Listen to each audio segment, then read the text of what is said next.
जय हिंद। नमस्कार दोस्तों, मैं अभिषेक कुमार सिंह स्वागत करता हूं आप सभी का एकेएस सिविल एकेडमी के यूट्यूब चैनल पर। तो दोस्तों, एमपीपीएससी 2025 के प्री के लिए जो हमने क्रांति यूट्यूब बैच शुरू किया हुआ है कि जब तक प्री 2025 नहीं आ जाएगा हमारा ये क्रांति यूट्यूब बैच यूं ही बरकरार रहेगा। तो इस क्रांति यूट्यूब बैच का दोस्तों ये लेक्चर नंबर 13 है, आप देख सकते हैं। और मध्य प्रदेश सरकार के द्वारा लॉन्च की जाने वाली संदेश मैगजीन को, वो भी पिछले 12 महीने की संदेश मैगजीन का जो पहाड़ हमने उठाया है उसका ये पार्ट नंबर 8 है। और जैसे ही आप इस लेक्चर को खत्म करेंगे मैं आपको एक अच्छी बात ये बता देता हूं कि आप लगभग 7 संदेश मैगजीन, जी हां 7 संदेश मैगजीन की किताबों को आप समाप्त कर चुके होंगे। तो पूरा प्रयास दोस्तों मेरा यही है कि इस वीडियो में जो मैंने आपको प्री 2025 को कैसे आप सेल्फ स्टडी के माध्यम से निकाल सकते हो बिना किसी ऑनलाइन या ऑफलाइन कोर्स के, पूरी मैंने आपको रणनीति बताई थी। परंतु मैंने इस वीडियो में एक खास चीज बताई थी, विचित्र सोर्स। तो ये विचित्र सोर्स को करवाने के लिए पूरा प्रयास जारी है इस क्रांति बैच के अंदर। जैसे ही मैं इस विचित्र सोर्स को कवर करवा दूंगा क्रांति बैच में, उसके बाद मैं फिर दूसरी चीजों की ओर बढ़ूंगा जो आपको प्री 2025 में हेल्प करेगी। तो आइए दोस्तों, आज के अपने इस सफर को यूं ही करते हैं शुरू हमेशा की तरह। तो मध्य प्रदेश सरकार की संदेश मैगजीन कुछ इस प्रकार से इसका कवर पेज जो है रहता है। एक तरीके से कह सकते हैं कि एमपी से संबंधित जो भी खबरें आती हैं, खास तौर पे करंट अफेयर्स, क्योंकि ये संदेश मैगजीन एक तरीके से करंट अफेयर्स के बारे में ही आपको अवगत कराती है। तो वो आपका गारंटी कहीं भी नहीं है कि हमने संदेश मैगजीन पूरी पढ़ ली तो क्या हमारा प्री क्लियर हो जाएगा, क्या हमसे सारे क्वेश्चन बन जाएंगे। अरे भैया, करंट अफेयर्स के जितने क्वेश्चन आएंगे उनको आप अच्छा खासा बना पाओगे। कुछ ना करने से तो कुछ करना ही अच्छा है ना। वैसे भी तो एंड मोमेंट पर हर व्यक्ति वो 100 रुपए की जो तथ्यबाण की करंट अफेयर मैगजीन आता है वो तो वैसे भी खरीदता ही है। सारे लोग उसको पूरा पढ़ते भी नहीं है, बस ऊपर ऊपर से देख लेते हैं, खरीद लेते हैं। तो वो तो आप यूं भी करोगे, उसमें तो कोई बदलाव है नहीं। वो तो मैंने अब आपको वैसे भी स्ट्रेटेजी का पार्ट बता के बताया है कि करंट अफेयर पढ़ने के लिए तथ्यबाण का 100 रुपए वाला वो मैगजीन ले लेना। परंतु वहां तक पहुंचने में अभी समय है, अभी 8 महीने हैं। वो तो करना है जो करना है, लेकिन तब तक हम अपनी नींव, अपनी जो जड़ें हैं उसको दोस्तों काफी मजबूत कर सकते हैं। तो आइए दोस्तों, आज की जो आज की जो पहली खबर हमें देखने को मिलती है, आई होप कि इतना जितना मैंने जूम किया है आप लोगों के लिए तो आप लोगों को कंफर्टेबल होगा। मैं कभी भी अपने लेक्चर्स 720 HD में अपलोड नहीं करता हूं। उसका रीज़न है क्योंकि YouTube की दुनिया में हमारे इंस्टीट्यूट का ये जो YouTube चैनल है ये अभी अपने ग्रोइंग स्टेज पर है। मात्र 10,000 सब्सक्राइबर इस चैनल पर हैं और YouTube की ये पॉलिसी है, जब तक कोई चैनल लाखों में सब्सक्राइबर्स नहीं कर लेता तो YouTube दोस्तों ऐसे चैनल्स के ऊपर जो 480 वाला ऑप्शन होता है वीडियो क्वालिटी का, उसको ऑफ कर देता है। तो अभी मैं नॉर्मली आज की दुनिया में हर वीडियो 720 HD में ही रिकॉर्ड होती है, परंतु अगर मैं इस वीडियो को डायरेक्ट अपलोड कर दूंगा तो आपको 2 ऑप्शन मिलेंगे, एक 360 वाला और दूसरा 720 वाला। आपको बीच में ये 480 का ऑप्शन नहीं दिखेगा। और हाँ, बहुत सारे विद्यार्थी ऐसे होते हैं जिनके पास अच्छा इंटरनेट नहीं है, कोई 720 पे नहीं चलाता, 360 पे चलाओगे तो वीडियो क्वालिटी अच्छी नहीं आएगी। इसीलिए आप देखेंगे हमारी हर वीडियो में जो हाईएस्ट लिमिट होती है वो 480 होती है। तो वो मैंने अपने दिमाग से, अपनी कलाकारी से वो एक तरीका ढूंढ लिया है कि हाईएस्ट वीडियो में 480 तक डाल देता हूं। भले YouTube ऑप्शन नहीं देता, लेकिन YouTube को देना पड़ता है ऑप्शन। 720 के ऑप्शंस मेरी वीडियो में मैं हटा देता हूं क्योंकि टीचिंग वीडियोस को कौन ही 720 में देखता है, कोई नहीं देखता। जिसके पास वाईफाई कनेक्शन होता है वो देख पाता होगा ज्यादा से ज्यादा, ठीक है। तो इसलिए जूम वगैरह करता हूँ, आप लोगों के लिए करता हूँ, ठीक है। अगर आपको और जूम चाहिए, सर स्क्रीन फाड़ जूम करो, तो वो भी कॉमेंट में बता देना, वो भी मैं आपके लिए कर दूंगा, है ना, कोई दिक्कत नहीं है। तो देखो साहब, पहले क्या लिखा है, मध्य प्रदेश नक्सली आत्मसमर्पण पुनर्वास सह राहत नीति 2023 स्वीकृत हुई। अब इंग्लिश माध्यम वाले पढ़ के परेशान मत हो जाना। किसके लिए एमपी गवर्नमेंट ने योजना चालू करी है? नक्सली लोगों के लिए। क्यों? ताकि जो लोग नक्सलवाद में शामिल हैं, इन्वॉल्व हैं, वो क्या कर सकें, वो आत्मसमर्पण कर सकें। आत्मसमर्पण का मतलब क्या होता है कि हमने खुद को पुलिस के हवाले कर दिया, हमने अपनी मिस्टेक एक्सेप्ट कर ली, इसको हम कहते हैं आत्मसमर्पण करना। ठीक है, तो ऐसे लोग जो नक्सल की दुनिया से निकल के एक सामान्य जीवन जीना चाहते हैं, तो सरकार ने उनके लिए योजना बनाई है कि आप आइए, आप आत्मसमर्पण करिए, आप अपनी मिस्टेक मानिए, हो सकेगा तो हम आपकी सजा भी कम करवाएंगे और प्लस आपको हम रहने खाने ठिकाने नौकरी का भी अवसर प्रदान करेंगे। तो इस नीति को अपना लिया गया है। 2023 की जो है ये पॉलिसी थी। अब दोस्तों इस नीति के तहत होगा क्या, जरा ध्यानपूर्वक मेरी बात सुनिएगा आप। ठीक है, सुनिएगा। तो देखो सबसे पहले यहां पर क्या क्या लिखा हुआ है, पहले हम उसको देख लेते हैं। मध्य प्रदेश नक्सली आत्मसमर्पण पुनर्वास सह राहत नीति राज्य में उत्पन्न वर्तमान सुरक्षा परिदृश्य को ध्यान में रखते हुए तैयार की गई है। नीति का मुख्य उद्देश्य हिंसा का रास्ता त्याग कर स्वेच्छा से आत्मसमर्पण करने वालों को मुख्य धारा में शामिल करना है। आज लाइट बहुत जा रही है, आज लाइट काफी आने जाने वाले मूड में है। तो आप समझ रहे हैं दोस्तों कहानी क्या हो रही है। इस योजना का उद्देश्य आप समझ रहे हैं कि नक्सलवाद का रास्ता छोड़कर कैसे रास्ते पर आना, शांति के रास्ते पर आना। और जो लोग शांति के रास्ते को चुनेंगे, नक्सलवाद के रास्ते को छोड़ेंगे, सरकार उनको मेन स्ट्रीम, अंग्रेजी में कहते हैं मेन स्ट्रीम, यानी कि मुख्य धारा, जो नॉर्मल सामाजिक जीवन है वो जीने में मदद करवाएगी इस पॉलिसी की मदद से। कैसे मदद करवाएगी दोस्तों, आइए देखते हैं कैसे मदद करवाएगी जो लोग नक्सलवाद का रास्ता छोड़ेंगे। तो सुनिए, नीति के अनुसार जो आत्मसमर्पण करेंगे ना दोस्तों, जो आत्मसमर्पण करेंगे, तो सरकार उनको अपना घर बनवाने के लिए कितना लाख रुपया देगी, 1,50,000। आपका ये हो गया फैक्ट नंबर 1, इसको याद रखिएगा। ठीक है, घर बनाने के लिए कितना मिलेगा, 1,50,000। अगर उस व्यक्ति ने जो नक्सलवाद में शामिल रहा है, अगर उसने दोस्तों अपना जो हथियार है, अपने जो वेपन्स हैं, उसका भी समर्पण कर दिया, वो भी पुलिस को सौंप दिए, तो उस व्यक्ति को 10,000 रुपए से लेकर 4,50,000 रुपए तक मिल सकता है। अब आप सोचोगे सर, हथियार गिव अप करने के लिए, हथियार का समर्पण करने के लिए 10,000 से लेकर 4,50,000, ये दायरा कुछ ज्यादा बड़ा नहीं हो गया? तो दोस्त वो डिपेंड करेगा कि उसने कैसा हथियार समर्पित किया है। अगर उसके पास बड़ा ही खतरनाक हथियार था जिससे हमारे नक्सलवाद इलाके में तैनात सीआरपीएफ जवानों को नुकसान हो सकता था या आम नागरिकों को नुकसान हो सकता था, छोटा मोटा हथियार होगा तो 10,000 रुपए देके उसको अप्रिशिएट कर देंगे। अगर वो अपने ग्रुप में से कोई बड़ा हथियार निकलवा के लाएगा और वो पुलिस को सौंपेगा, तो जितना ज्यादा उस हथियार से नुकसान हो सकता था, परंतु उसने वो हथियार पुलिस को सौंप दिया, तो उसको उसके हिसाब से जो है 4,50,000 तक की भी जो है एक प्रोत्साहन राशि, एक मोटिवेशन अमाउंट जो है उसको दिया जा सकता है। उसके बाद अगर ऐसे लोग नक्सलवाद का रास्ता छोड़ के शादी करने का फैसला लेते हैं, तो उनको सरकार की तरफ से कितना पैसा दिया जाएगा दोस्तों, 50,000 रुपए तक दिया जाएगा। उसके बाद तत्कालिक आवश्यकता यानी कि इंस्टेंट रिक्वायरमेंट अगर पैसे की है, लोन की है, तो कितने लाख तक सरकार देगी, 5 लाख तक सरकार दे सकती है। समझ रहे हैं आप बात को। उसके बाद वो अगर कोई अचल संपत्ति यानी कि फिक्स्ड असेट, अचल संपत्ति क्या होती है, जो चल नहीं सकती, यानी कि फिक्स्ड असेट, जैसे कि जमीन, बिल्डिंग, ऐसा कुछ करना चाहते हैं, ऐसा कुछ लेना चाहते हैं, तो भी उनको 20 लाख रुपए तक का लोन दोस्तों प्रोवाइड कर दिया जाएगा। या फिर अगर वो कोई बिजनेस ट्रेनिंग लेना चाहते हैं, उसके लिए उनको कितना लाख रुपया प्रोवाइड कर दिया जाएगा, 1,50,000 रुपए तक जो है उनको प्रोवाइड कर दिया जाएगा। आइए एक बार रिपीट करें, अगर वो व्यक्ति अपना आत्मसमर्पण करता है तो सरकार उसे कितना देगी, 1.5 लाख रुपया। ठीक है, अगर वो व्यक्ति आत्मसमर्पण करता है और अपना घर बनाना चाहता है, तो घर बनाने के लिए कितना मिलेगा, 1.5 लाख रुपया।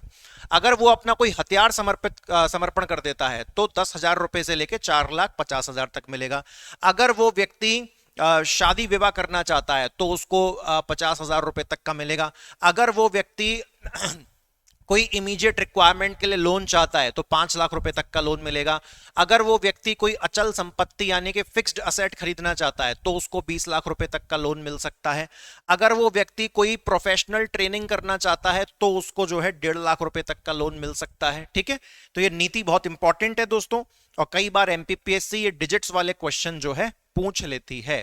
ठीक है, अच्छा एक चीज और सुन लो दोस्तों, नक्सलवाद की जो लड़ाई है, नक्सलवाद से जो हिंसा होती है, जो वायलेंस होता है, अगर उसकी वजह से मध्य प्रदेश के किसी नागरिक की मृत्यु हो जाती है तो उसको कितना, उसके परिवार को कितना पैसा देगी सरकार? इस योजना के तहत 15 लाख रुपया उसको मिलेगा।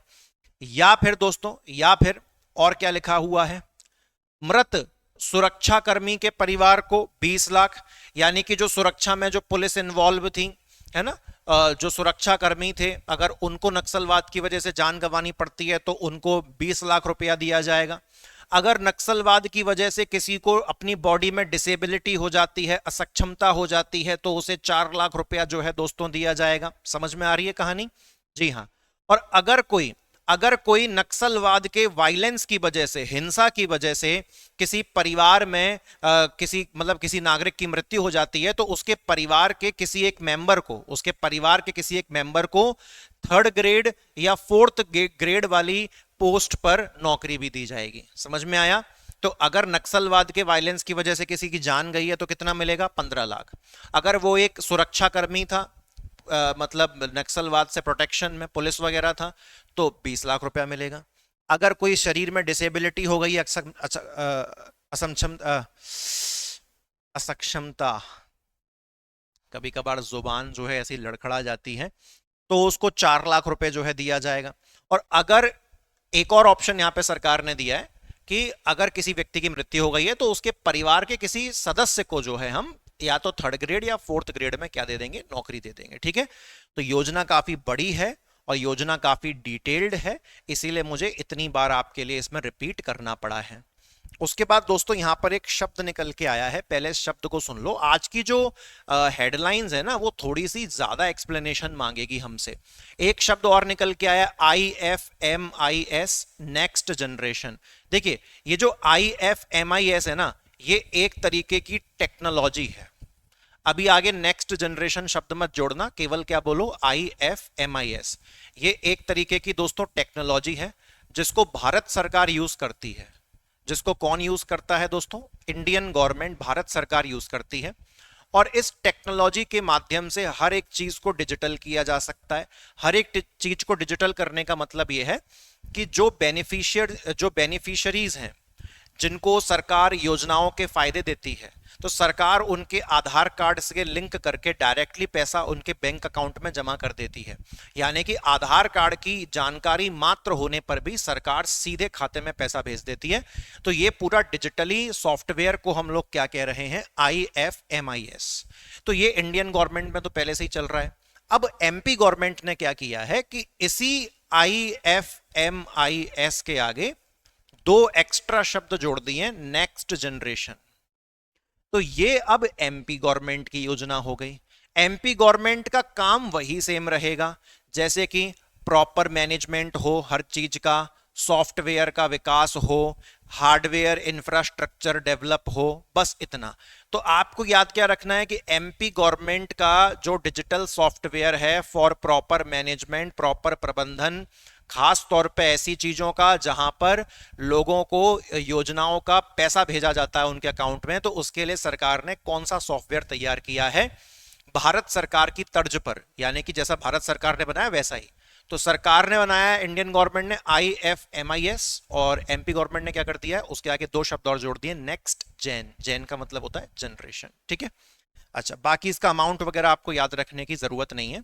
एक चीज दोस्तों आपको इसमें और याद रखनी है कि मध्य प्रदेश की सरकार ने जो ये अपना एक फॉर्मेट तैयार कर लिया है, तो इसका इन्होंने टाइम पीरियड कब से कब तक डिसाइड किया है? IFMIS नेक्स्ट जनरेशन का जो टाइम पीरियड है वो कब से कब डिसाइड किया है? तो 2023 से लेके 2029 तक। इसको दोस्तों मैं वेरी इंपॉर्टेंट मार्क कर रहा हूं, क्योंकि योजनाओं के ईयर पूछना एमपीपीएससी को पसंद है। रानी दुर्गावती श्री अन्न योजना का ईयर पूछ लिया था, तो वो योजनाओं के ईयर पूछना बहुत पसंद करता है, तो 2023 से 2029 तक के लिए इसको बनाया गया है IFMIS नेक्स्ट जनरेशन। तो आई होप कि आपको बड़ी सरलता से मैं इसको समझा पाया होऊंगा। उसके बाद दोस्तों इस योजना में तो सिर्फ आपको नाम याद करने के लिए मैंने ये योजना अटैच करी थी। योजना का नाम है कायाकल्प योजना, इंग्लिश में भी यही नाम है, हिंदी में भी यही नाम है। सिंपल आपको ये याद रखना है कि जो कायाकल्प योजना है ये आखिर बनाया किसके लिए गया है। तो नगरीय क्षेत्रों में, कौन से क्षेत्रों में, नगरीय क्षेत्रों, नगरीय क्षेत्रों को हम अंग्रेजी में क्या कहते हैं, अर्बन एरियाज, सिटी एरियाज बोल दो। तो यहां पर जो नागरिक रह रहे हैं उनका ट्रांसपोर्टेशन, उनका आवागमन, आवागमन मतलब एक जगह से दूसरी जगह जाना, ट्रांसपोर्टेशन, इसको बहुत बेहतर बनाने के लिए कायाकल्प योजना के तहत क्या होगा, बहुत ही अच्छी क्वालिटी की, बहुत ही मजबूत क्वालिटी की और बहुत ही कंफर्टेबल क्वालिटी की सड़कों का नेटवर्क जो है उपलब्ध कराने का उद्देश्य रखा गया है दोस्तों इसमें। क्या इतना आप सभी को क्लियर हुआ? क्या इतना आप सभी को क्लियर हुआ? क्योंकि कायाकल्प योजना के माध्यम से वो आपको फंसा भी सकता है, वो आपसे ये भी पूछ सकता है कि जो सरकारी बिल्डिंग है, जो सरकारी भवन है, उनका कायाकल्प करना है, उनका रेनोवेशन करना है, कहीं ये तो नहीं है, ऑप्शंस में कंफ्यूज कर सकता है। और या फिर कायाकल्प योजना का संबंध ग्रामीण क्षेत्रों से है, तो ये भी गलत हो जाएगा। कायाकल्प योजना का संबंध किससे है, अर्बन एरियाज, नगरीय क्षेत्रों से है, और वहां पर भी एग्जैक्टली किससे है, सड़कों को बेहतर बनाना, अच्छी क्वालिटी, मजबूत क्वालिटी, कंफर्टेबल क्वालिटी, ताकि आना जाना, आवागमन, ट्रांसपोर्टेशन जो है अच्छा हो सके। ठीक है, तो ये योजना लगेगी दोस्तों बिल्कुल सिंपल, बट जो मैंने पॉइंट्स आपको बताए हैं जहां पर आप फंस सकते हो, तो फंसना नहीं है, याद रखना है ये। ठीक है, अच्छा उसके बाद और देखें और क्या है, मुख्यमंत्री मेधावी योजना। पहले फोटो देख लो आप मामा का, ये है मुख्यमंत्री मेधावी विद्यार्थी योजना। आप सभी ने इसके बारे में उम्मीद करता हूं पहले भी जो है कभी ना कभी आपने इसके बारे में सुना हो। ये बेसिकली जो बच्चे मेधावी छात्र होते हैं, अपने स्कूल कॉलेजेस में अच्छा स्कोर करते हैं, अच्छे परसेंटेज लाते हैं, उनको जो है ये स्कॉलरशिप दी जाती है। ठीक है, तो देखिए मुख्यमंत्री मेधावी विद्यार्थी योजना में वार्षिक आय सीमा अब 8 लाख रुपए हो गई। दोस्तों पता है क्या होता था, अगर किसी बच्चे को ये मेधावी विद्यार्थी योजना का फायदा लेना होता था, तो उसके जो फादर है ना, उसके जो फादर हैं, उनकी जो इनकम की लिमिट है वो 6 लाख तक होनी चाहिए, तभी उस बच्चे को इस योजना का बेनिफिट मिलता था। यानी कि 6 लाख से ज्यादा की अगर इनकम है तो इस योजना का बेनिफिट बच्चे को नहीं मिलेगा। परंतु अब क्या कर दिया है, अब इस लिमिट को दोस्तों बढ़ा दिया गया है। अब इस लिमिट को बढ़ाकर कितना कर दिया गया है दोस्तों, तो अब इस लिमिट को बढ़ाकर 8 लाख तक कर दिया गया है। यानी कि अब किसी बच्चे के जो फादर हैं, उनके जो पिताजी हैं, उनके जो गार्जियन हैं, अगर उनकी इनकम 8 लाख रुपए तक भी है ना, तो भी इस योजना का फायदा उस बच्चे को मिल जाएगा। तो ये अच्छी बात कर दी गई है यहाँ पर। ठीक है, तो इसको याद रखिएगा, 6 लाख से कितनी कर दी है लिमिट, 8 लाख कर दी है। आगे देखें, हाँ ये बहुत इंपॉर्टेंट है दोस्तों, ये काफी ज्यादा इंपॉर्टेंट है। सबसे पहले तो मैं आपको आशा वर्कर कौन होता है और शहरी आशा वर्कर कौन होता है, पहले तो मैं आपको ये समझा देता हूं। ठीक है, पहले हम ये समझ लेते हैं। आशा, जो ये जो आशा वर्कर है ना दोस्तों, आशा वर्कर को अंग्रेजी में तो सिंपल ऐसे ही कहते हैं, आशा, आशा वर्कर। मैं चाहूंगा कि आप मुझे कमेंट सेक्शन में आशा वर्कर की फुल फॉर्म बताएंगे, और आंसर देने का तरीका पता है ना कैसे लिखना होता है, क्वेश्चन आंसर और फिर अपना आंसर टाइप करते हैं। ठीक है, तो आशा वर्कर, और ये जो हिंदी में लिखा हुआ है ना शहरी आशा, शहरी आशा मतलब, शहरी आशा को अंग्रेजी में कहते हैं ऊषा, जहां पर यू का मतलब होता है अर्बन। ठीक है, तो हिंदी में क्या कहते हैं, शहरी आशा, और जो नॉर्मल आशा वर्कर होती है उसको तो आशा कहते हैं, और हिंदी वाले शहरी आशा को अंग्रेजी में क्या कहते हैं, ऊषा। तो अगर हिंदी मीडियम के स्टूडेंट्स शहरी आशा ना लिख के ऊषा लिखना चाहें तो ज्यादा आसान रहेगा मेरे हिसाब में। ठीक है, यू का मतलब क्या है, अर्बन यानी कि शहर। ओके, तो आप मुझे कमेंट सेक्शन में आशा का फुल फॉर्म भी बताओगे, उषा का फुल फॉर्म भी बताओगे। इतनी मैं आपको हिंट दे देता हूं कि आशा और उषा दोनों ये दोनों जो होते हैं ये हेल्थ वर्कर होते हैं, स्वास्थ्य। ठीक है, चलो पहले आपको आशा उषा के बारे में समझाएं। आओ देखो जरा क्या क्या लिखा हुआ है, देख लो जरा उसको वहां पर, थोड़ा और जूम कर दें। देखिए क्या लिखते हैं। ये जो आशा प्रोग्राम है ना दोस्त, इसको कब शुरू किया गया था? 2005-6 में इसको शुरू किया गया था। ये काफी इंपॉर्टेंट फैक्ट है। और इस आशा प्रोग्राम को किस मिशन के तहत? तो राष्ट्रीय ग्रामीण स्वास्थ्य मिशन के तहत, नेशनल रूरल हेल्थ मिशन, राष्ट्रीय ग्रामीण स्वास्थ्य मिशन के तहत आशा प्रोग्राम को शुरू किया गया 2005-6 में। शुरू में जो आशा वर्कर थी उनका काम जो है वो केवल ग्रामीण इलाकों तक सीमित था। अब आप कहो कि सर आशा वर्कर करती क्या है? तो कई प्रकार के काम करती हैं। जैसे महिलाओं की जो डिलीवरी है उसको करवाने में मदद करती हैं, गांव के स्तर पर जो बाकी स्वास्थ्य संबंधी काम है वो करती हैं, घर घर जाके जो आशा वर्कर हैं ये जनगणना का डेटा कलेक्ट करती हैं, किस घर में कितनी महिलाएं हैं, कितने बच्चे हैं, उनका डेटा कलेक्ट करती हैं, तो सरकार के बहुत काम आती हैं। ठीक है, तो शुरू में इसको केवल ग्रामीण इलाकों में स्टार्ट किया गया था, परंतु परंतु जैसे नेशनल रूरल हेल्थ मिशन है तो इसके तहत आशा प्रोग्राम को स्टार्ट कर दिया, पर शुरू में केवल ग्रामीण इलाकों में स्टार्ट किया। परंतु बाद में दोस्तों जब इस मिशन का सिटी वाला वर्जन आ गया, यानी कि अभी तो ये रूरल हेल्थ मिशन था, बाद में जाके जब क्या आ गया, रूरल की जगह अर्बन, है ना, राष्ट्रीय शहरी स्वास्थ्य मिशन, जब ये 2013 में आ गया था, तब आशा वर्कर के साथ साथ ऊषा वर्कर को भी स्टार्ट कर दिया गया। यानी ऊषा वर्कर का मतलब क्या है? एक ऐसी आशा वर्कर, एक ऐसी आशा वर्कर जो अब कहां काम करेगी? एक ऐसी आशा वर्कर जो अब शहर के इलाकों में यानी कि अर्बन एरियाज में काम करेगी। आई होप कि आप सभी को क्लियर है। अब सुनो, अब पूरी कहानी क्या है। तो दोस्तों ये जो आशा वर्कर्स हैं ना, ये काफी ज्यादा जो है हड़ताल पे बैठी थी, धरने पे बैठी थी। इन्होंने सरकार से बहुत जो है कहा कि हमारा जो वेतन है काफी कम है, इसको बढ़ाया जाए। बहुत ज्यादा वेतन नहीं मिलता। देखो अब आशा वाली कैटेगरी में भी दोस्तों दो कैटेगरी हैं। ठीक है, आशा वाली कैटेगरी में, एक मिनट सॉरी सही तरीके से लिख देता हूं। जो आशा वाली कैटेगरी है इसमें भी दो कैटेगरी हैं। एक तो नॉर्मल जो कर्मचारी वर्कर कैटेगरी है, और दूसरा होता है सुपरवाइजर। तो सुपरवाइजर का वेतन ऑफ कोर्स ज्यादा रहता है और वर्कर का वेतन कम रहता है। जैसे कि अब आशा वर्कर को ना दो तरीके से पेमेंट मिलता है, वो भी आप सीख लो। एक तो इनका महीने का फिक्स पेमेंट होता है, और एक इनको काम के अनुसार भी पेमेंट मिलता है, टास्क के अकॉर्डिंग भी इनको पेमेंट मिलता है। जैसे कि जो आशा वर्कर हैं उनका दोस्तों जो फिक्स पेमेंट हुआ करता था पर मंथ, वो मात्र 2000 रुपए था। ये इनका फिक्स वाला पेमेंट है। ठीक है, टोटल कमाई नहीं है ये इनकी। टोटल कमाई 2000 में कौन काम करेगा बताना? तो ये 2000 इनका फिक्स पेमेंट है, बाकी एक्स्ट्रा वर्क और डेली टास्क के हिसाब से एक्स्ट्रा पैसा भी मिलता है। परंतु अब जो इनका फिक्स पेमेंट है ना दोस्तों, अब उसको 2000 से बढ़ाकर कितना कर दिया गया है पर मंथ? तो दोस्तों पर मंथ अब जो है उसको कर दिया गया है 6000 रुपए, यानी कि 4000 बढ़ा दिया है। अब सुनो, ये तो आशा वर्कर है, ये किसका है? ये केवल जो आशा वर्कर है दोस्तों, ये सुपरवाइजर की सैलरी नहीं है। जो आशा वर्कर है केवल उनका 2000 से बढ़ा के 6000 फिक्स वाला अमाउंट कर दिया है।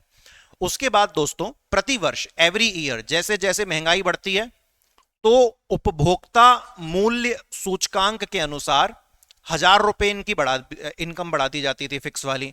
अब उपभोक्ता मूल्य सूचकांक क्या होता है? अंग्रेजी में इसको कहते हैं कंज्यूमर प्राइस इंडेक्स, शॉर्ट में कहते हैं सीपीआई।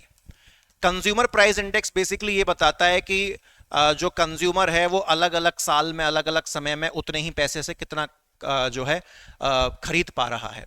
तो हर साल महंगाई बढ़ती है तो वो एक तरीके से महंगाई भत्ता मान लो। तो महंगाई भत्ता कितना दिया जाएगा?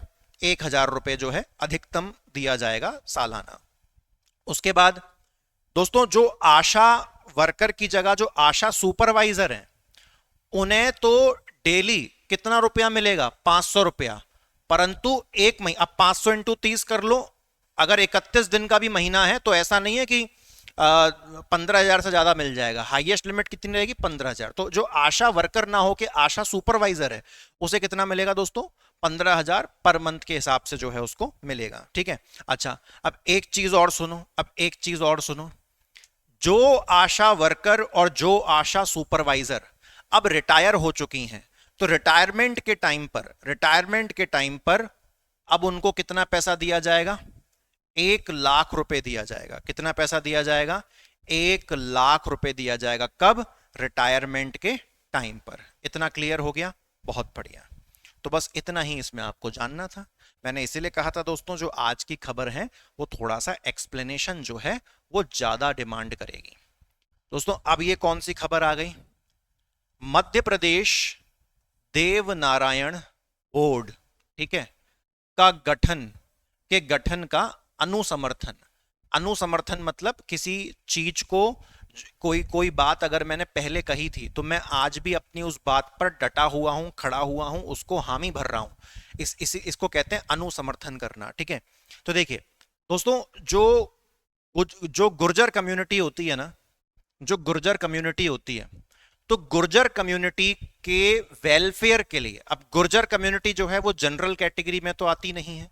गुर्जर कैटेगरी अक्सर अन्य पिछड़े वर्ग यानी कि ओबीसी में आता है। तो जिस प्रकार से एमपी गवर्नमेंट एससी और एसटी का खूब भला करती है, ऐसे ही एमपी गवर्नमेंट अब गुर्जरों का भी भला करेगी, इनका भी कल्याण करेगी, इनका भी वेलफेयर करेगी। तो दोस्तों राजस्थान के अंदर गुर्जरों की पॉपुलेशन कंपैरेटिवली ज्यादा है, तो राजस्थान के अंदर गुर्जरों के वेलफेयर के लिए, इनके कल्याण के लिए पहले से ही एक बोर्ड चलता है जिसको हम कहते हैं देव नारायण बोर्ड राजस्थान। बिल्कुल उसी फॉर्मेट में अब मध्य प्रदेश की गुर्जर कम्युनिटी के कल्याण हेतु एमपी गवर्नमेंट ने भी क्या बना दिया है? देव नारायण बोर्ड जो है बना दिया है। इतनी बात समझ में आई?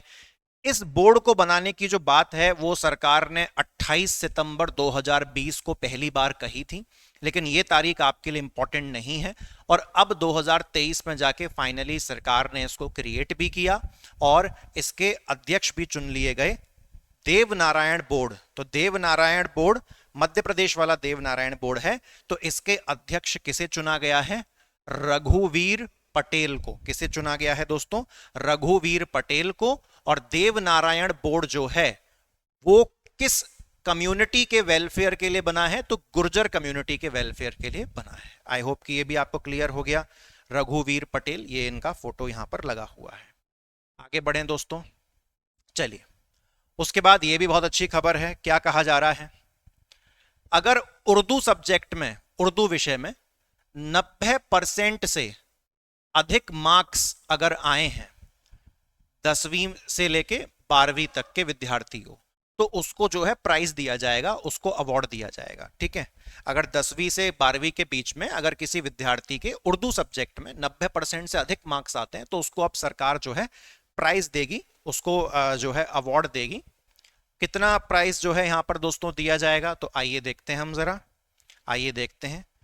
जो फर्स्ट होगा बच्चा, जिसके सबसे ज्यादा अधिक अंक होंगे, तो उसको फर्स्ट अवार्ड के रूप में 2,000 रुपए दिए जाएंगे। एक ही बार दिया जाएगा, ऐसा नहीं महीना और सालाना, एक बार अवार्ड दिया जा रहा है। जो सेकंड पुरस्कार होगा उसको 500 रुपए कम यानी कि 1,500 रुपए दिए जाएंगे। और जो तीसरा पुरस्कार होगा उसे कितने दिए जाएंगे? उसे 1,000 रुपए दिए जाएंगे। तो 2,000, 1,500, 1,000। बहुत प्यारा सिंपल क्वेश्चन बन सकता है अगर ये एग्जाम में बना तो। ठीक है, चलिए आगे बढ़ेंगे दोस्तों। उसके बाद रसोइयों का मानदेय 2 गुना होगा, यानी कि जो स्कूल के अंदर बच्चों के लिए मिड डे मील चलती है, तो उसमें जो कुक होता है, जो रसोइया होता है, जो खाना बनाता है, उसका जो वेतन है दोस्तों अब कितना कर दिया गया है? 4,000 कर दिया गया है। पहले 2,000 था, अब कितना कर दिया गया है? अब उसका जो वेतन है, उसकी जो सैलरी है वो 4,000 कर दी गई है। ठीक है। अब देखो इतने ज्यादा कुकों की संख्या भी तो ज्यादा होती है। आप समझो कि सर डबल करने के बाद 4,000 हुआ है, मतलब पहले मात्र 2,000 देते थे, काफी कम था, है ना? तो ऐसा नहीं है। तो जितना हिसाब से पूरे दिन थोड़ी ना खाना बनाना होता है, और बहुत सारे भी कुक होते हैं, एक व्यक्ति तो पूरा काम करता नहीं है। तो इसीलिए, परंतु हाँ फिर भी मुझे ऐसा लगता है कि कम तो है डेफिनेटली। तो 4,000 रुपये जो है अब उसको कर दिया गया है, ठीक है, भोजन बनाने वाले रसोइयों का मानदेय दोगुना कर 4,000 कर दिया गया। ऐसा नहीं है कि 4,000 का दोगुना किया है, नहीं, 2,000 था तो 2,000 का दोगुना करके 4,000 कर दिया गया है। इसको आप याद रखिएगा। ये कौन है? ये मिड डे मील के अंदर जो कुक हैं उन, ये वो लोग हैं, ठीक है।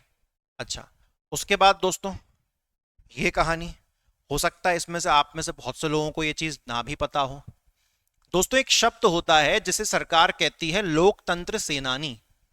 आपने स्वतंत्रता सेनानी तो सुने होंगे, जिनको अंग्रेजी में हम लोग क्या कहते हैं? जिनको अंग्रेजी में हम लोग कहते हैं फ्रीडम फाइटर। आपने ये तो डेफिनेटली सुना होगा। इनको हम लोग क्या कहते हैं? इनको हम लोग कहते हैं फ्रीडम फाइटर। परंतु ये लोकतंत्र सेनानी कौन होते हैं? लोकतंत्र का मतलब तो डेमोक्रेसी होती है, तो डेमोक्रेसी फाइटर ऐसा क्या? नहीं, इनका अंग्रेजी अनुवाद ही नहीं है, सरकार इनको लोकतंत्र सेनानी ही कहती है। ये अंग्रेजी में भी लोकतंत्र सेनानी ही कहलाए जाते हैं। अब आपको समझना पड़ेगा लोकतंत्र सेनानी कौन है। फ्रीडम फाइटर तो हम सभी जानते हैं, जिन्होंने हमारे देश की आजादी में अपना योगदान दिया। तो उनमें से काफी सारे तो अब हैं भी नहीं, और जो हैं वो बहुत ज्यादा उम्र के हो चुके हैं। परंतु दोस्तों ये जो लोकतंत्र सेनानी है ये तो डेफिनेटली मौजूद हैं। सुनो अब ये कौन है दोस्तों। इंदिरा गांधी जी ने, इंदिरा गांधी जी ने 1975 में, इंदिरा गांधी जी ने 1975 में, 1975 में तीसरी बार, 1975 से लेके 1977 तक, तो बेसिकली कह लो कि इंदिरा गांधी जी ने 1975 में देश में तीसरी बार जो है राष्ट्रीय आपातकाल, नेशनल इमरजेंसी डिक्लेयर करी थी। और अब की बार ये पाकिस्तान युद्ध या चाइना वॉर की वजह से नहीं थी। 1975 में जो इमरजेंसी डिक्लेयर की गई थी वो आंतरिक कारणों से थी, यानी कि इंटरनल डिस्टरबेंसेस की वजह से थी।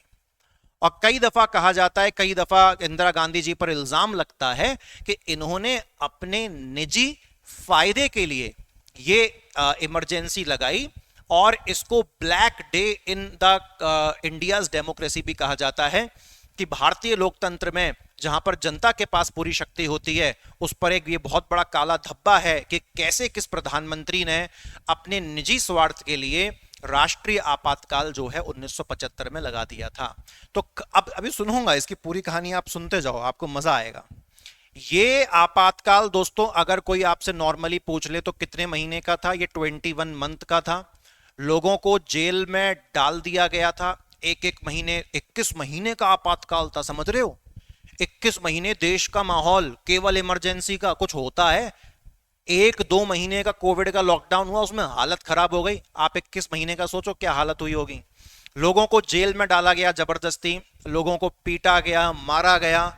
तो लेकिन फिर भी तो कुछ लोग उस टाइम पे खड़े थे, फिर भी तो कुछ लोग सरकार के खिलाफ अपनी आवाज उठाने का दम रख रहे थे।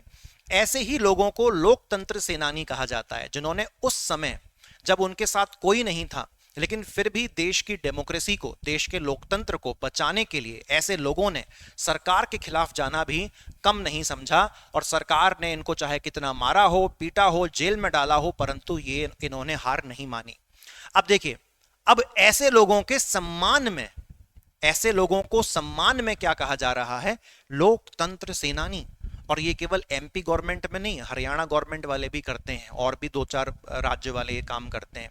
अब आप खुद समझो, क्या कांग्रेस वाले ये कॉन्सेप्ट शुरू करेंगे? क्योंकि ये पूरे कॉन्सेप्ट में बुराई किसकी हो रही है? इंदिरा गांधी जी की, कि उनकी वजह से जो गड़बड़ हुई, और उस गड़बड़ में भी जो देश के साथ खड़े रहे, उनको लोकतंत्र सेनानी कहा जा रहा है।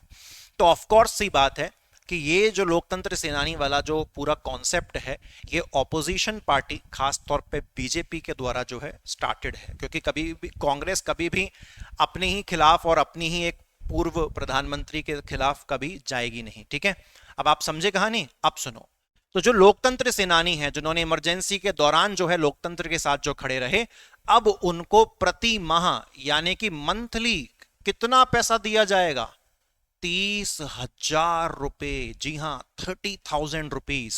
ओके, और ये 30,000 रुपए जो है वो लोकतंत्र सेनानी को भी मिलेगा और जो फ्रीडम फाइटर रह चुके हैं, स्वतंत्रता संग्राम सेनानी, उनको भी मिलेगा। ठीक है, दोनों को जो है महीने का कितना मिलेगा? 30,000 रुपए मिलेगा। ओके, अब सुनो, ऐसे लोकतंत्र सेनानी जो इमरजेंसी के समय के दौरान 1 महीने से कम समय के लिए जेल में रहे थे, तो उनको 30,000 नहीं मिलेगा, उनको मात्र 10,000 रुपए प्रति महीना मिलेगा। इतनी बात समझ में आई? जो 1 महीने से ज्यादा समय के लिए रहे थे, तो वो तो उन्होंने ज्यादा सेक्रीफाइस किया है, उनको 30,000 रुपए दिया जाएगा।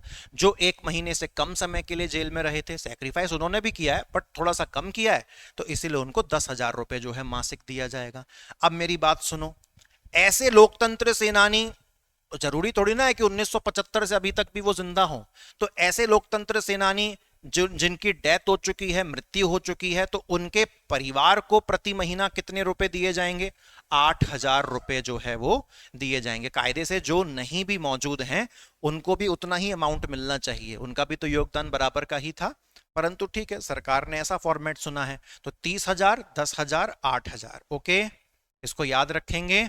बाकी इन लोगों को सरकार का रेस्ट हाउस वगैरह भी यूज करने का मौका मिलेगा 50% कीमत पर, तो ये इतना इंपॉर्टेंट नहीं है।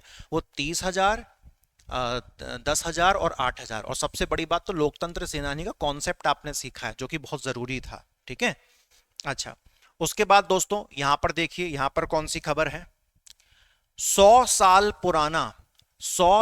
पुराना मैहर बैंड होगा पुनर्जीवित। तो दोस्तों मैहर बैंड जो कि 100 साल पुराना है, अब उसको वापस से जो है स्टार्ट किया जाएगा, लेकिन एक अलग रूप में स्टार्ट किया जाएगा। आइए दोस्तों देखते हैं।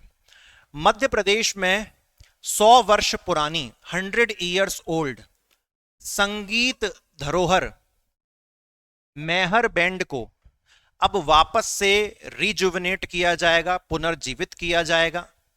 और इस रिजुविनेशन को, इस पुनर्जीवन को कैसे शुरू किया जाएगा?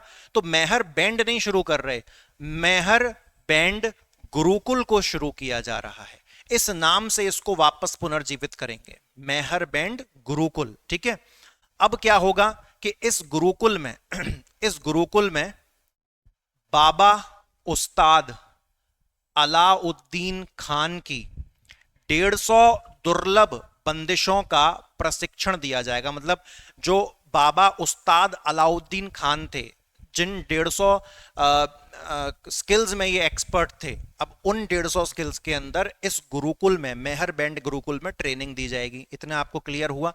तो ये आपका फैक्ट है, ये आपका फैक्ट है, कितने वर्ष पुराना है ये आपका फैक्ट है। ठीक है, अब सुनो दोस्तों, अब कहानी सुनो, अब कहानी सुनो। कहानी क्या है? जो परीक्षणार्थी होंगे, यानी कि अंग्रेजी में कहते हैं ट्रेनी, जो सीखने आएंगे, तो शुरू में तो इस गुरुकुल में मात्र 20 ट्रेनी को सेलेक्ट किया जाएगा, मात्र 20 ट्रेनी।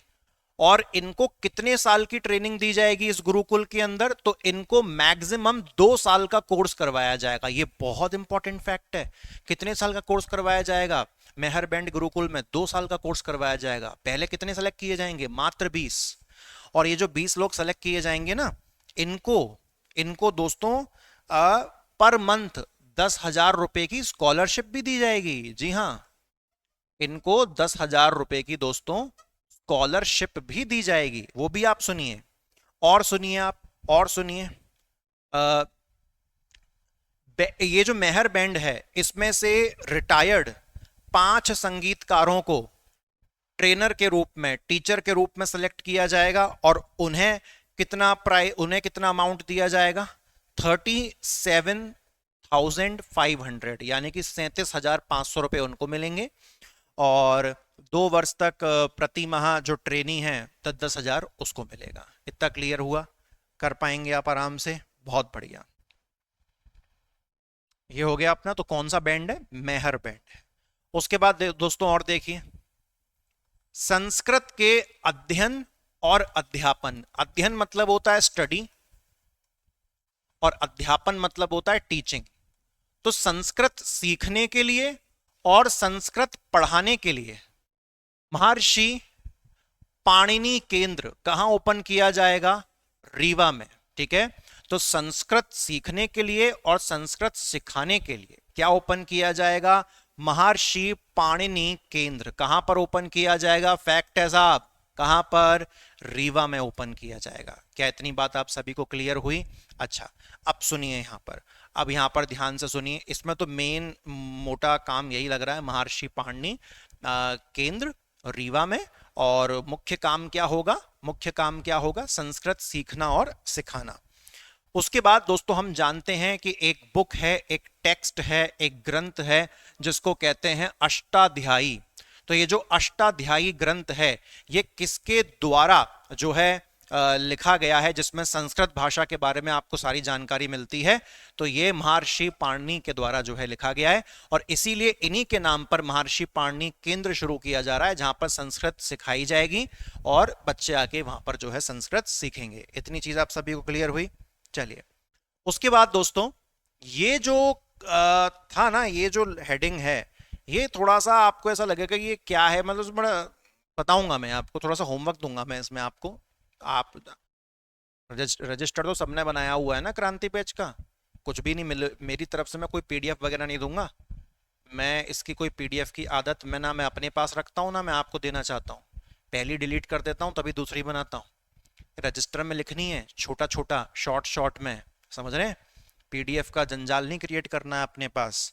पीडीएफ चाहिए तो जो हमारा मेंस का कोर्स है, हम उसमें भर भर के पीडीएफ देते हैं, पूरा सिलेबस का पीडीएफ है, प्रिंट करवाओ, नोट्स बनाओ अपने। लेकिन इसमें क्या जरूरत है? रजिस्टर बनाओ, शॉर्ट में नोट डाउन करो। चित्र कथाओं से सजेगा उज्जैन का त्रिवेणी म्यूजियम। पहले तो भैया तुम ये जान लो, अगर तुमसे क्वेश्चन पूछ लिया जाए कि त्रिवेणी म्यूजियम कहां है, तो त्रिवेणी म्यूजियम उज्जैन में है। पहली चीज तो ये। रिसेंटली क्या हुआ था कि पिछले साल की बात है, क्योंकि हम तो 12 महीने की करंट अफेयर उठा के पढ़ रहे हैं ना संदेश मैगजीन की, तो प्रधानमंत्री श्री नरेंद्र मोदी जी ने अपनी मन की बात के 103 नंबर के एपिसोड में ये खुशी जाहिर करी थी कि उज्जैन के अंदर जो त्रिवेणी नाम से जो म्यूजियम है, वहां पर कुछ अट्रैक्टिव चित्र जो है, चित्र कथाएं देखने को मिलेंगी, मतलब चित्र के माध्यम से पूरी कथाएं जो है देखने को मिलेंगी। परंतु ये हमारे लिए इंपॉर्टेंट नहीं है। यहां पर टोटल 18 पेंटर्स, 18 चित्रकार जो है इन चित्रों को बनाने में, इन पेंटिंग्स को बनाने में जुटे हुए हैं। ये भी हमारे लिए इंपॉर्टेंट नहीं है। हमारे लिए इंपॉर्टेंट क्या है कि ये जो उज्जैन का त्रिवेणी म्यूजियम है, जिसमें चित्र कथाएं दिखाई जाएंगी, तो इन चित्रों को बनाने की जो शैली है, जो स्टाइल है, तो वो आपके प्रीलिम्स में जो इंडियन आर्ट एंड कल्चर वाला पोर्शन है, वहां के लिए बहुत जरूरी है। तो मैं इन चारों स्टाइल्स का आपको नाम बता रहा हूं। जैसे पहली स्टाइल का नाम क्या है? बूंदी शैली। इंग्लिश में ऐसे लिखते हैं और हिंदी में तो ये लिखा हुआ है बूंदी शैली। शैली को क्या कहते हैं? स्टाइल कहते हैं। दूसरा कौन सा है दोस्तों? नाथ द्वारा। नाथ द्वारा स्टाइल। ये जो बूंदी स्टाइल है और नाथ द्वारा स्टाइल है, ये दोनों तो राजस्थान से इंस्पायर्ड हैं। अभी रुक जाओ, होमवर्क दे रहा हूं आपको मैं। तीसरी कौन सी स्टाइल है? तीसरी है पहाड़ी स्टाइल। तीसरी है पहाड़ी स्टाइल। इंग्लिश वालों के लिए लिख रहा हूं क्योंकि वरना उनको लगेगा ज्यादा हिंदी चल रहा है। उपभ्रंश। उपभ्रंश, इनके नाम आप अंग्रेजी में ऐसे ही होते हैं, गूगल पर डाल के देख लेना, कोई बदलाव नहीं होता। ये क्या है? चित्र करने की शैलियां हैं, स्टाइल। तो आपको हर स्टाइल के बारे में 5-5 फैक्ट गूगल पे से ढूंढ के लिखने हैं। जैसे कि ये स्टाइल कहां से आई है, इस स्टाइल में, इस शैली में एग्जैक्टली किस तरीके से पेंटिंग की जाती है, इस स्टाइल से संबंधित कोई एक बड़ा चित्रकार, कोई बड़ा पेंटर। तो ऐसे आपको हर स्टाइल के बारे में कितने फैक्ट लिखने? 5 फैक्ट। जो आपका क्रांति यूट्यूब बैच का रजिस्टर है, उसी में छोटा छोटा जो है वहां पर आप लिख लीजिएगा। ओके, तो ये मेन कहानी थी। बाकी त्रिवेणी म्यूजियम उज्जैन, ये भी फैक्ट आपने जान लिया। तो ये होमवर्क दोस्त कर लेना, थोड़ा सा जरूरी रहेगा। दोस्तों अगली खबर है मध्य प्रदेश के स्टेट लेवल के जो स्पोर्ट्स अवार्ड होते हैं, उनकी घोषणा की गई थी। ठीक है, और देखेंगे तो ये 2023 में मैगजीन आई थी, तो सीधी सी बात है कि 2023 में मैगजीन आई है तो उन्होंने अवार्ड्स कितने साल के, पिछले साल के दिए होंगे, 2022 के। तो बेशक 2025 तक तो डेफिनेटली पूछेगा आपसे। 2025 तक हम इसको 1.5-2 साल पुरानी खबर मान सकते हैं, तो डेफिनेटली 101% बिल्कुल पूरी संभावना है। आगे और नए स्पोर्ट्स अवार्ड्स आएंगे तो वो भी हम आपके लिए अपडेट कर देंगे, कोई दिक्कत थोड़ी ना है, टेंशन मत लीजिए आप। एक एक करके आगे बढ़ना है। मेरी एक वीडियो में लॉन्च करूंगा 5 मिस्टेक्स जो एमपीपीएससी एस्पिरेंट्स करते हैं। वो 5 मिस्टेक्स की वीडियो देख लेना, आपकी पूरी मन की जो थकान है वो दूर हो जाएगी। हम लोग बस एक चीज मिली नहीं, और ये स्पोर्ट्स अवार्ड और ये लेटेस्ट में कौन से आ गए। अरे भैया तुम लेटेस्ट के तो बाद में देखोगे, जो पहले हैं 1 साल पहले आए, पहले उन्हें तो देख लो। लेटेस्ट वाले आए हैं नहीं आए हैं, पता है नहीं पता है, लेकिन उसके लिए पहले पगला जाओगे। सब कुछ होगा धीरे धीरे होगा। आपको आड़ी टेढ़ी चीजें पढ़ने की टेंशन तो लेनी नहीं है ना, हम पढ़ा ही रहे हैं उसमें, तो वो आप लोड मत लो, कोई भी चीज हमें करवाने दो आराम से। तो 2022 में जो खिलाड़ी थे, जो कोच थे, उनको चुना गया और उनको जो है अवार्ड दिए गए। तो टोटल कितने खिलाड़ियों को एकलव्य अवार्ड दिया गया, पहले तो ये याद रखो 11। कितने खिलाड़ियों को विक्रम अवार्ड दिया गया, तो 10। एकलव्य अवार्ड छोटा होता है, जूनियर प्लेयर्स को मिलता है, और विक्रम अवार्ड बड़ा होता है, सीनियर प्लेयर्स को मिलता है। उसके बाद दोस्तों विश्वामित्र अवार्ड भी दिया गया। तो विश्वामित्र अवार्ड तो एक ही व्यक्ति को दिया गया। इसी प्रकार से दोस्तों लाइफ टाइम अचीवमेंट अवार्ड दिया गया, ये भी एक ही व्यक्ति को दिया गया। तो आइए इनके बारे में जरा हम देख लेते हैं, ठीक है। लेकिन पहले यहां पर ये देख लो नीचे क्या लिखा हुआ है। वर्ष 2013 से जो मलखंब स्पोर्ट्स है, उस मलखंब स्पोर्ट्स में स्वर्गवासी प्रभाष जोशी पुरस्कार प्रारंभ किया गया है, ठीक है। कब से? वर्ष 2013 से पारंपरिक खेल मलखंब में उत्कृष्टता के लिए, अगर आप मलखंब खेल के बहुत अच्छे खिलाड़ी हैं तो वर्ष 2013 से स्वर्गवासी प्रभाष जोशी पुरस्कार जो है प्रारंभ किया गया है। तो पहला फैक्ट आपको ये यहां पर देखने को मिल रहा है, अवार्ड का नाम देखने को मिल रहा है। अवार्ड कब स्टार्ट हुआ दोस्तों, आपको ये देखने को मिल रहा है 2022 का जो स्टेट लेवल का, एमपी स्टेट लेवल का जो लाइफ टाइम अचीवमेंट अवार्ड दिया गया है। पहले तो इनका नाम सुन लो, ये इंदौर के श्री अनिल धूपर हैं, जिनका संबंध किस खेल से है? टेनिस। बहुत इंपॉर्टेंट है कि 2022 का जो राज्य सरकार का स्टेट लेवल का लाइफ टाइम अचीवमेंट अवार्ड दिया गया है वो किस व्यक्ति को दिया गया है? तो श्री अनिल धूपर। इनका संबंध किस जिले से है? इंदौर। इनका संबंध किस खेल से है? टेनिस। क्लियर हुआ? तो life time achievement award state level का, अनिल धूपर जी का नाम जान लिया, टेनिस जान लिया, इंदौर जान लिया। अब 11 खिलाड़ी एकलव्य वाले, 10 खिलाड़ी विक्रम अवार्ड वाले, और एक कोच साहब जो कि विश्वामित्र अवार्ड जिन्हें मिला है। तो इनको हमको देखना पड़ेगा, ठीक है। आइए हम जिससे पहले कि दोस्तों अगले पेज पे चलें, थोड़ी सी जानकारी आप यहां पर जुटा लीजिए। एकलव्य अवार्ड, अब मुझे नहीं पता कि ये अपडेटेड वाला डेटा है या नहीं, बट मुझे ऐसा प्रतीत हो रहा है कि ये अपडेटेड वाला डेटा ही है, क्योंकि एमपीजीके में चीजें ऐसे बदलती हैं जितनी जल्दी तो दिल्ली का मौसम नहीं बदलता। ऐसी हालात मुझे देखने को मिलते हैं। परंतु अगर आप इसको और अपडेट करना चाहें, कोई और आपके पास कोई और सोर्स है, इसको और भयंकर आप अपडेट करना चाहो तो वो आप अपने इच्छा से आप कर सकते हो, कोई दिक्कत नहीं है। एकलव्य अवार्ड जूनियर खिलाड़ियों को दिया जाता है 1 लाख रुपया। विक्रम अवार्ड सीनियर खिलाड़ियों को 2 लाख रुपया। विश्वामित्र अवार्ड, इसमें ये कोच को दिया जाता है। विश्वामित्र अवार्ड किसको देते हैं? कोच साहब को, साहब साहिबा ऐसे कह रहा हूं मैं। तो कोच को मिलता है, कितना पैसा मिलता है? 2 लाख। वहीं पर दोस्तों एक अवार्ड होता है द्रोणाचार्य अवार्ड, कंफ्यूज नहीं होना है। ऊपर के तीनों एकलव्य, विक्रम और विश्वामित्र ये एमपी गवर्नमेंट लेवल के हैं, परंतु जो द्रोणाचार्य अवार्ड है ये इंडिया लेवल का अवार्ड है, और ये कोच जो होते हैं उनको दिया जाता है, क्योंकि द्रोण, गुरु द्रोण, तो कोच को ही दिया जाएगा। कितना पैसा मिलता है? 10 लाख रुपया। हर साल द्रोणाचार्य अवार्ड कब बांटा जाता है? 29 अगस्त, जब नेशनल स्पोर्ट्स डे होता है। ध्यानचंद जी का बर्थडे मनाया जाता है 29 अगस्त को, तो उसी को हम नेशनल स्पोर्ट्स डे भी कहते हैं। और तभी जो है द्रोणाचार्य अवार्ड भी दिया जाता है, इंडिया लेवल का है, 10 लाख रुपए इसमें जो है दिए जाते हैं। ठीक है, तो कंफ्यूज नहीं होना है द्रोणाचार्य अवार्ड के साथ। अब यहां पर दोस्तों देखो, एकलव्य पुरस्कार कितनों को मिले थे? 11 लोगों को। आप वीडियो को फटाक से यहीं पे पॉज करो, नाम पढ़ लेना, मैं सबके एक एक करके नाम नहीं पढ़ूंगा, आप इसको पढ़ लीजिएगा आराम से वीडियो को पॉज करके। ठीक है, उसके बाद विक्रम अवार्ड कितने लोगों को दिए गए? 10 लोगों को। वीडियो पॉज करो, टकाटक नाम पढ़ लो, लिखना चाहो लिख लो, 10-11 नाम लिखना कोई बहुत बड़ी बात नहीं है। उसके बाद मैं आपको क्या पढ़ाऊंगा, जैसे अभी हमने पीछे एमपी गवर्नमेंट लेवल पर लाइफ टाइम अचीवमेंट अवार्ड पढ़ा, ऐसे ही एमपी गवर्नमेंट लेवल पर जो विश्वामित्र पुरस्कार है ये भी कोच को दिया जाता है। तो भोपाल की बैडमिंटन प्रशिक्षक श्रीमती रशिम मालवीय जी को जो है ये दिया गया है। ठीक है, ये कौन से खेल से संबंधित हैं? बैडमिंटन। और वो पीछे अनिल जी कौन से खेल से संबंधित थे?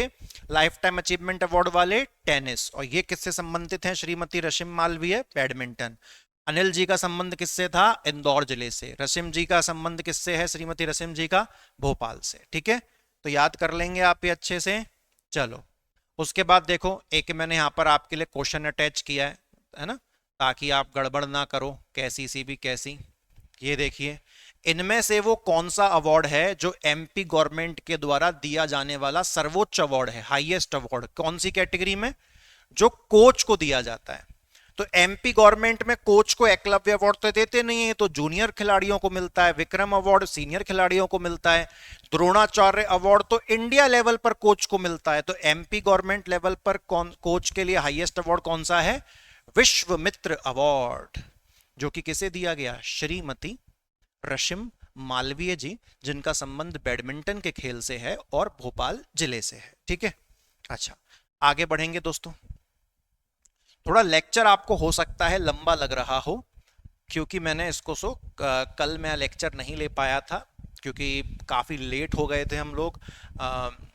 9 बजे के आसपास ऑलरेडी टाइम हो गया था, तो उससे ज़्यादा लेट हम फिर नहीं रुक सकते हैं। ठीक है, तो इधर देखते हैं दोस्तों, ये वाली खबर आप देखें, 3 गुना अधिक मिल्क पाउडर बनाएगा इंदौर दुग्ध संघ। इंदौर दुग्ध संघ को अंग्रेजी में क्या कहते हैं? इंदौर मिल्क यूनियन या इंदौर मिल्क फेडरेशन, जो आप बोलना चाहें। ठीक है, तो अब ये 3 गुना यानी कि 3 टाइम्स ज्यादा क्या बनाएंगे? मिल्क पाउडर बनाएंगे। ठीक है, देखो, मिल्क पाउडर को भी हिंदी में दुग्ध चूर्ण कहते हैं। अब भैया इतनी हिंदी तो कोई नहीं बोलता। दुकान पे बच्चे के लिए मिल्क पाउडर लेने जाओगे, अपने लिए भी मिल्क पाउडर लेने जाओगे, तो क्या बोलोगे? एक डिब्बा दुग्ध चूर्ण दे दो। ऐसा कोई नहीं बोलता, आप मिल्क पाउडर ही बोलिए, उतना सफिशिएंट है। ठीक है, अब सुनिए, तो जो इंदौर का मिल्क फेडरेशन है, तो उसकी एक यूनिट तैयार जो है की जा रही है। कितने करोड़ रुपए के लागत के साथ? 77 करोड़ रुपए खर्च करके। और ये मध्य प्रदेश का सबसे बड़ा कैपेसिटी वाला मिल्क पाउडर सेंटर बनेगा। बहुत इंपॉर्टेंट है, पूरे एमपी में इतना बड़ा मिल्क पाउडर सेंटर कहीं भी नहीं है। ठीक है, और अब जो डेली की क्षमता है वो कितनी हो जाएगी? 30 MTPD। MTPD का मैं मतलब समझता हूं यहां पर ये मैट्रिक टन पर डे कहना चाह रहा है। तो मैट्रिक टन तो यानी कि 30 मैट्रिक टन पर डे, ये बहुत अच्छी क्वांटिटी होती है दोस्तों। पहले यही इंदौर की मिल्क फेडरेशन मात्र 10 मैट्रिक टन पर डे बना पाती थी। अब चूंकि नई टेक्नोलॉजी आ गई है, नया सेंटर बन रहा है, नया प्लांट बन रहा है, तो अब 10 मैट्रिक टन पर डे नहीं, अब 3 गुना ज्यादा यानी कि 30 मैट्रिक टन पर डे का उत्पादन किया जाएगा मिल्क पाउडर में। इसीलिए कहा जा रहा है 3 गुना ज्यादा। अभी जब तक पुरानी यूनिट से काम चल रहा था, अब आप देखिए यहां पर जो इंदौर की मिल्क फेडरेशन है उनका ईयर भी दे दिया है 1982। तो 1982 से अभी तक लगातार ये प्रतिदिन कितना मैट्रिक टन मिल्क पाउडर बनाते थे? तो 10 मैट्रिक टन पर डे का मिल्क पाउडर ये बनाते थे। और इनको प्रति किलो मिल्क पाउडर की कीमत कितनी आती थी? 28 से 30 रुपए इनको आती थी, जो कि ठीक ठाक है, अच्छी खासी है। परंतु अब जब नई टेक्नोलॉजी, नया प्लांट बनेगा, तो पहली बात तो ये 10 मैट्रिक टन पर डे नहीं बनाएंगे, अब कितना बनाएंगे, 30 मैट्रिक टन पर डे बनाएंगे। ऊपर से पहले जो प्रति किलोग्राम 28 से 30 रुपए का कॉस्टिंग आती थी, अब वो नई टेक्नोलॉजी के माध्यम से वो कॉस्टिंग 15 से 18 रुपए प्रति किलोग्राम हो जाएगी मिल्क पाउडर की। ऊपर से क्वालिटी यानी कि गुणवत्ता में इंक्रीज होगा, वो अलग कहानी है। ठीक है, समझ में आ गया दोस्तों आपको? तो आज के लिए दोस्तों फिर था सिर्फ इतना ही, यहाँ पर ये स्लाइड जो है खत्म हो गई है। आई होप कि आज के लेक्चर को आपने बहुत अच्छे से एंजॉय किया होगा। मुलाकात करूंगा मैं आप सभी से अगले लेक्चर में। टिल देन अपना ध्यान रखिए। और जो प्रीलिम्स की स्ट्रेटेजी वीडियो में जो हमने आपको बुक लिस्ट बताई थी, उस बुक लिस्ट को आपको डेली मिनिमम 2 घंटे शिद्दत से फॉलो करना ही करना है, क्योंकि अगर आपकी वो बुक लिस्ट मजबूत नहीं होगी तो साल दर साल यूं ही निकलते चले जाएंगे और आपका प्रीलिम्स कभी भी क्रैक नहीं हो पाएगा। अपनी उस बुक लिस्ट के साथ डेली एक लेक्चर लगभग इसका देख लिया करो, है ना।